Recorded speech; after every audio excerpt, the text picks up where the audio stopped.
There's an exodus of companies leaving Russia in the wake of the invasion of Ukraine. What risks do companies that stay face?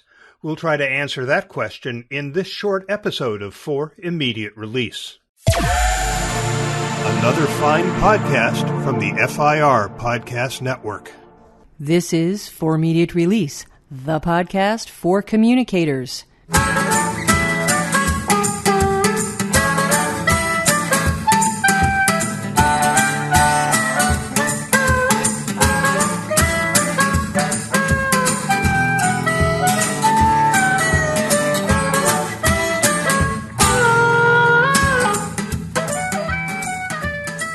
Hi, everybody, and welcome to episode number 235 of For Immediate Release. I'm Shel Holtz.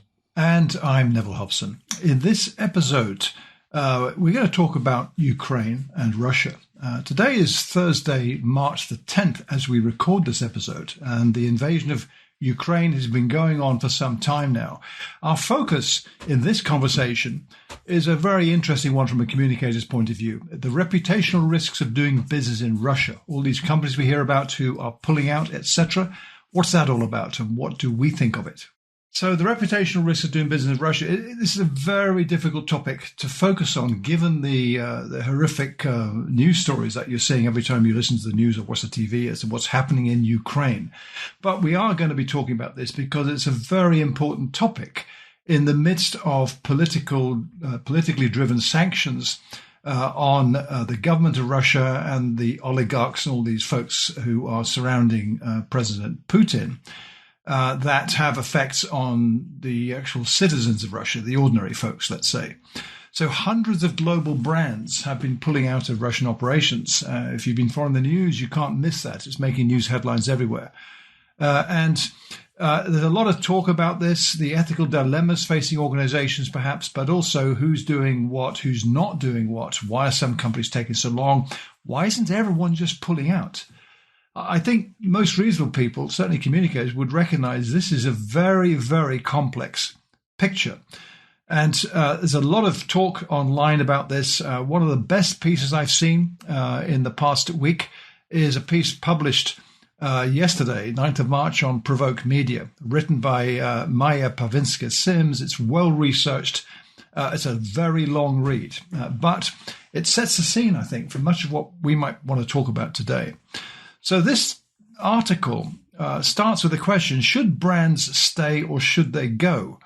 It highlights the reasons given by brands for ceasing operations in Russia, or at least for the time being, are many and varied. It's a complex, overlapping set of factors at play, from taking a moral, political and human stance to show support for Ukraine and its people, to more practical business-driven considerations such as logistical supply chain and manufacturing difficulties, rising costs and trading conditions. There's something else too. The reputational risk of continuing business as usual in a country that is a war aggressor is considerable. With overwhelming support for Ukraine and condemnation of Russia's invasion among the world's governments and consumers, businesses that employ thousands of employees in Moscow and beyond, everyday Russians with families, many of whom, as we can see from protests within Russia, and the penalties that are now being laid out to people for doing that, do not support the president's actions. And so there's a need for companies to make very tough ethical decisions. Should they pull out or should they not? And I think that's a substantial part of what we might want to focus on. And I want to start really by setting that scene as I've done. Shel, what's your view on this? Are they tough ethical decisions, or is it not as complex as it's made out? I think for a lot of organizations, this is a drop-dead easy decision.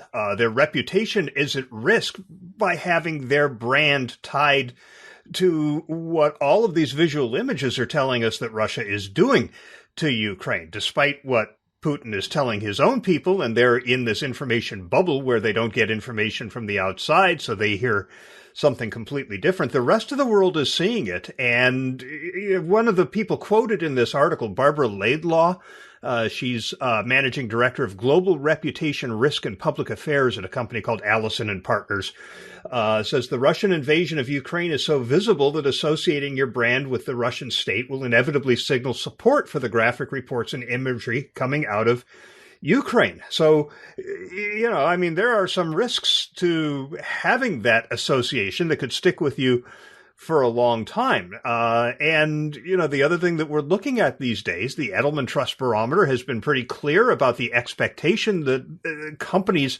are going to address social issues. This is certainly a social issue. And what are people going to think if it could be perception. There could be other issues that may make a company want to continue to operate in Russia. But the perception is that you're putting profits ahead of what's happening over there. And that's a risk as well. So I think for a lot of organizations, this is pretty simple. Obviously for McDonald's and Starbucks and Coca-Cola, it took public pressure and calls for boycotts for them to take action. I don't know what they were hearing from their own employees, but employee activism probably weighs here as well. But it took a while. And why? Well, it's because they're pretty woven into the fabric of Russian society and Russian economy. They have a lot of employees who rely on them for their paychecks, and these are not members of the Politburo, or, they don't work in the Kremlin. They're baristas in a Starbucks, or they're flipping burgers in a McDonald's. There are organizations that have factories there that are part of the supply chain for getting product elsewhere. So I know that there are a lot of considerations, but I think, from a reputational standpoint, you have to look at the long-term risk and of damage to your brand by being linked to the invasion. Yeah, it is a complex picture, I think, because I don't disagree with you at all. But I would say that for some companies, I'm sure, in fact, the reason for silence from some companies, even in the wake of considerable public pressure, so why aren't you pulling out? Why aren't you saying something? Was the kind of behind-the-scenes discussions, probably at the senior executive level, and what they're going to do that would affect potentially multi-billion-dollar investments in that country over many, many years. And that is not something you can just sneeze at, no matter what the compelling emotional reasons might be. Reality, though, it's mentioned in this piece, in fact, is that you don't want to be on the wrong side of history. It's worded quite well. When this is all over, there's going to be literally an analysis of who did what and who didn't do what. And you do not want to be the kind of in the list in the Wikipedia page that will emerge as one of the companies who didn't do something, because that's your record. But nevertheless, it is complex, I think. And this is illustrated quite well in the piece which quotes Richard Edelman, the CEO of Edelman, who wrote a blog post in which he said there are three classes of companies. That's how he's defining it. Those that have ties with oligarchs or with the state-owned companies, he says quite unequivocally, they got to break those relationships. No question, they have got to pull out if that is their relationship.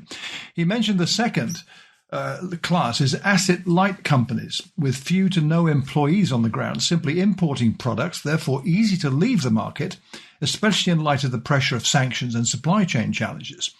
Then we come to the third, to which Edelman says the most complex case.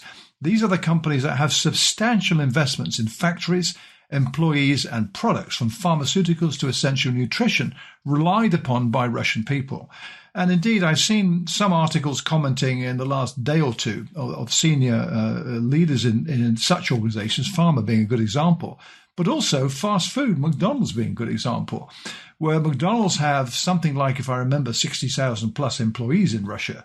And they've been there since 1991, after the fall of the Soviet Union. And there's been lots of people talking in recent days about, yes, I was in the queue in Moscow when the first one opened, and the difference between then and now. It's a lot of emotion tied up in that. But in reality, those people are people with families, and no one is arguing against the reality that they are suffering the consequence of sanctions aimed at the guys close to Putin, not at these folks. But that's inevitably what's going to happen. Look at what we've been hearing too. No Netflix, no Amazon Prime. You can't use your credit cards. No internet soon, probably, because that's all going to be chopped. So the whole life is grinding to a halt. They will be suffering. So in this context, I can understand why a decision to pull out is actually not easy for some organizations which have that kind of infrastructure. McDonald's announced today that they're going to continue paying all of those people because they say we have a responsibility at a society level to these people. Now, that's admirable, I have to say. And I wonder whether many more companies ought to be doing something like that. It's a tricky one, though, isn't it? Yeah, I think you're going to hear the flip side argument is that we need to inflict pain on everybody so that there's pressure on Putin to stop this so that the business starts flowing again. Again, they're not hearing that that's the reason this is happening. This is the evil West taking it out on the people of Russia. I've been hearing reports of people in Ukraine calling their parents in Russia and telling them what's happening. Their parents don't believe them. They're saying, no. Yep. Yeah, the soldiers are giving aid and food and clothing to Ukrainians, not hurting them. So, the propaganda machine is in full swing in Russia. So, yeah, I don't think that message is going to happen unless we find a way to break through the censorship. I agree. I think there's two other issues that are worth looking at. First of all, what are your corporate values? And is staying in Russia consistent with or contradictory to those values? And what is that going to tell people? I mean, we've heard reports that people who own shares in companies are calling and saying, why are you still doing business there? The other thing is that if you look at the number of organizations that have stopped doing business, and there's a continuously updated list on CNN on the website, we'll share a link to this in the show notes. It's a long list. And I think people are going to say, look at these companies that have left. What are you still doing there? And again, I think that goes to your reputation and the risk of being tied to this. The arguments are powerful, no question about it. And I think at the end of the day, the pressure will be irresistible, in fact, for companies to just pull out. I don't believe that this will actually make any difference to Putin himself. Might it stimulate a revolution, an insurrection, an uprising? It'll make Ukraine look like a practice session in that case, because we've seen already what's going on. They've arrested something like 15, 20,000 people already who are demonstrating. People go to jail. Most media companies have pulled out because a new law was enacted very quickly that anyone spreading disinformation as defined by the Russian state goes to jail. So the BBC, most of the American broadcasters, even CNN said that we're not going to do this and that's too risky for our people. So that's the climate it's looking at. And I'm thinking, I'm sure you're right that this has to happen in order to force pressure on the situation there. But the cost is huge. Yes, I know. I'm not saying, I don't want to hear, well, compared to Ukraine and the deaths, it's not. Maybe so. Nevertheless, I can see why it's difficult for some companies to make this decision. So bottom line, I suppose, is they're going to have to do it sooner or later, right? I think so. Or make an incredibly compelling case as to why you haven't. And even then, I think you've run the risk, no matter how rational that case is, of being dismissed as somebody who's profiteering off of this tragedy. No easy answers here. And listeners, if you have opinions on this, let us know. And that'll be a 30 for this episode of For Immediate Release.